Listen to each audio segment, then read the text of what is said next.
বিসমিল্লাহির রহমানির রহিম। আজকের সবক শুরু হয়েছে কওলুহু আলা আলিহি থেকে। এই সবকের ভিতরে বেশ কয়েকটা কথা বলবেন। প্রথম কথাটা হলো যে আলুন এটা আসলে কি ছিল, তার উত্তর মুসান্নিফ দিয়েছেন আসলুহু আহলুন বিদুল্লি ওয়াহাইলুন। অর্থাৎ আলুন আসলে আসল ছিল কেন, তার দলিল হলো ওয়াহাইলুন। কেন কোনো কালিমার আসল জানতে গেলে অর্থাৎ তাজগির দ্বারা কালিমার কি জানা যায়, আসল জানা যায়। সুতরাং যেহেতু আলুনের তসগির আসে ওয়াহাইলুন, সেই হিসেবে সারে বলতেছেন এখানে যে আর আসলে আহাল ছিল। দ্বিতীয় কথাটা হলো যে আলেম ও আহলের ইস্তেমালান ফরক।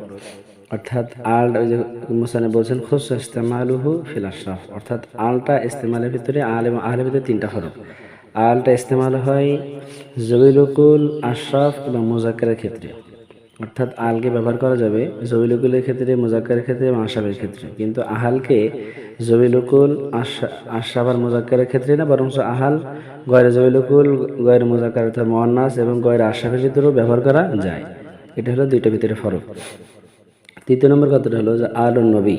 এখানে আলুন নবী দ্বারা কারা উদ্দেশ্য তা বলতেছেন। এর ভিতরে অনেক কয়েকটা মাঝাব আছে। কে বলে বনে হাসেম উদ্দেশ্য, কে বলে বনে মোত্তালেব উদ্দেশ্য, কে বলে বনে হাসেম মোত্তালেব উভয়জন উদ্দেশ্য, কে বলে নবী করিমের আওলাদ, কেউ কে বলে আজওয়াজ মুতাহহারাত, কে বলে আহলে বাইত, এমন বিভিন্ন কথা বলেন। তা সংক্ষেপ কথা হলো যেখানে কওলের আজে কওলটা হলো যে কুল্লু মুমিনিন তাকিয়ুন। অর্থাৎ এখানে আলু নবী দ্বারা উদ্দেশ্য কি কুল্লু মুমিনিন তাকিয়ুন।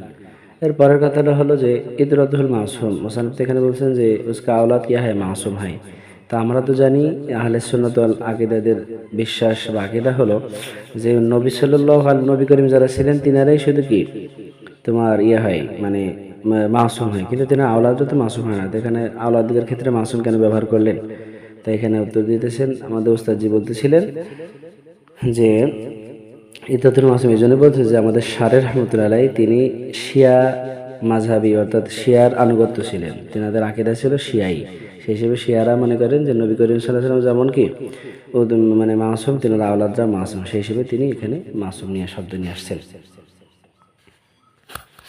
এরপরের কথাটা হলো যে আসহাবিহি, কারণ আসহাব কার জমা। তো সেক্ষেত্রে সে কথা বলতেছেন যে আসহাবের জমার ভিতরে তিনটা মাযহাব আছে। কেউ বলেন যে আসহাব সাহেবের জমা, যেমন ভাবে কি তহেরের জমা আতহার। আবার কেউ কেউ বলে না সহবনের জমা, আসহাব সহবনের জমা, যেমন ভাবে নহরনের জমা আনহার।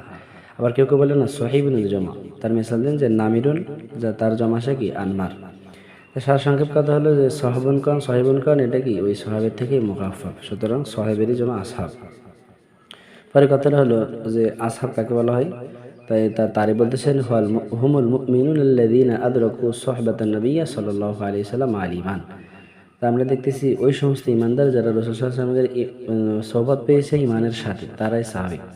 তো এই কয়েদ দ্বারা অর্থাৎ আদরাকু সুহবাতান নবীর কয়েদ দ্বারা আপনার যে সমস্ত ঈমানদাররা ছিলেন নবীদের জামানায় কিন্তু নবীজির সোহবত তারা লাভ করতে পারেনি, এই সমস্ত মানুষ খারেজ হয়ে গেছে। যেমন ওয়াজকুরুনি রহমতুল্লাহ আলাই যাই বলেন, উনি ইমানদার ছিলেন কিন্তু উনি রসুলের কাছে যে কোনো কারণে রসুলের সোহবত তিনি লাভ করতে পারেন নাই। মা আল ইমান দ্বারা কাফেরা খারেজ হয়ে গেছেন। অর্থাৎ যারা রসুলকে দেখছেন, রসুলকে তো কাফেরাও দেখছেন, মোরতাদরা দেখছেন, কাফেরা দেখছেন আর কি, কিন্তু কাফেরদের ইমান ছিল না, সুতরাং তারাও সাহাবিয়া থেকে কি হয়ে গেছে, খারেজ হয়ে গেছে। এরপরের কথা হলো যে এখানে আরও একটা কয়েক লোক আছে, অর্থাৎ মা ইস্তেমরারিল ইমানি ও বাকাইহি ইনদা ওয়াফাতি, অর্থাৎ ইমানের সাথে ইস্তেমরার থাকা এবং ওয়াফাত পর্যন্ত ইমানের সাথেই থাকা। এই কথাটার দ্বারা অর্থাৎ যারা মোরতাদ ছিলেন তারা খারেজ হয়ে গেছে, কারণ মোরতাদটা প্রথমের দিকে রাসূল সাল্লাল্লাহু আলাইহি ওয়াসাল্লামের উপরে ইমান নিয়ে আসছেন, পরবর্তীতে ওই উপরে ইস্তেমরার থাকতে পারেন নাই, দাওয়াম হয়ে গেছে। অথবা কিছু মানুষ শুরু যখন ইসলাম আনছেন মাঝখানে আবার নিয়ে আসেন, ওদের সময় আবার ছিল, তো মাঝখানে ইস্তেমরার না থাকার কারণে তারাও সাবি হতে পারবে না, এরাও খারেজ হয়ে গেছে। বা কয়েক দেল ওয়াফাত, অর্থাৎ অনেকে এই যে রসুলের প্রথম দিকে তারা ইমান নিয়ে আসছেন কিন্তু পরবর্তীতে তারা এই মওত পর্যন্ত ইমানের সাথে থাকতে পারেন না, এই কারণে কি তারাও সাহাবী হতে পারবে না। ওটা কথাটা হলো যে যে ইস্তেমরার আল ইমান অর্থাৎ দাম আল ইমান ওয়াফাত আল ইমান, এই কথাটা আমরা কোথায় পেলাম? তো এটা আমরা শুধু শুধু বলিনি, বরং এটা একটা কায়দা ভিত্তিক বলেছি। কায়দাটা হলো যে আপনার হুকুমটা যদি মুশতাক হয় তাহলে মাবদায়ে ইশতেকাকটা ইল্লত হয়।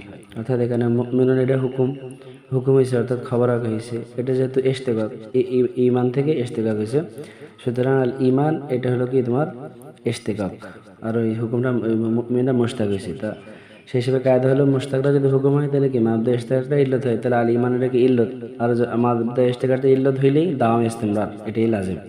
অর্থাৎ কি মা ইস্তেমরারি ইমানি, অর্থাৎ ইমানের সাথে কি থাকা, দাওয়াম থাকা, মত পর্যন্ত ইমানের সাথে থাকা, ওই কথার দ্বারাই আমরা এখানে মা ইস্তেমরারি ইমানি ও বাকাই ইংদালাফাত এটা কি নিলাম, মাজুব নিলাম আর কি। তো সুতরাং এটা আমরা মানে মন গড়া নিয়ে এটা একটা কায়দা ভিত্তিক নেওয়া হয়েছে।